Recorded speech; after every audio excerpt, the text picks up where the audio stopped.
আমি কিছুক্ষণ আগে তোমাদের সঙ্গে আলোচনা করলাম যে কোন ভুলগুলো এক্সামে খুব বেশি হয়, তাই না? তার মধ্যে একটা গুরুত্বপূর্ণ ভুল আমি এখন বলছি, ভালো করে শোনো। কারণ গত বছর একটা স্টুডেন্ট এসে বলেছিল যে স্যার আমি না 70টা কোশ্চিন পর্যন্ত গেছি, তারপরে স্যার আমার ফাইনাল যে ঘন্টা মানে শেষ ঘন্টাটা পড়ে গেছে, যার ফলে আমি কিন্তু স্যার বাকি 15টা কোশ্চিন দেখতেই পাইনি। আমি তাকে বললাম, তার সঙ্গে আলোচনা করলাম এগুলো নিয়ে।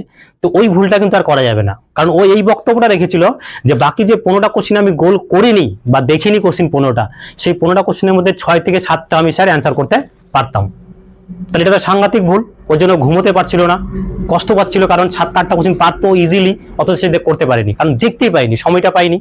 তো তোমরা সেই জিনিসটাই করবা যে টার্গেট থাকবে যে 85 টোটাল কোশ্চিন, তো যাতে আমি এটাকে দেখে আসতে পারি। আমি পারি না পারি 85টা কোশ্চিন আমি পারি না পারি, কিন্তু আমার এই জিনিসটা না হয় যে আমি না দেখার জন্য আমি এটা করতে পারলাম না, মানে 85টা কোশ্চিন আমি দেখে আসতে পারি, সেটা আমাকে ঠিক করতে হবে। যার জন্য কিন্তু অনেক স্টুডেন্ট এই ভুলটা করে আর এসে তখন কান্নাকাটি করে যে আমি যদি আরো করতে পারতাম তাহলে নাম্বারটা পাস করে যেতাম। তো এই ভুলটা কিন্তু কোনো মতে করা যাবে, এটা ভুলের মধ্যে একটা গুরুত্বপূর্ণ ভুল। ঠিক আছে, সবাই এটা বুঝতে পারলে তো? ঠিক আছে।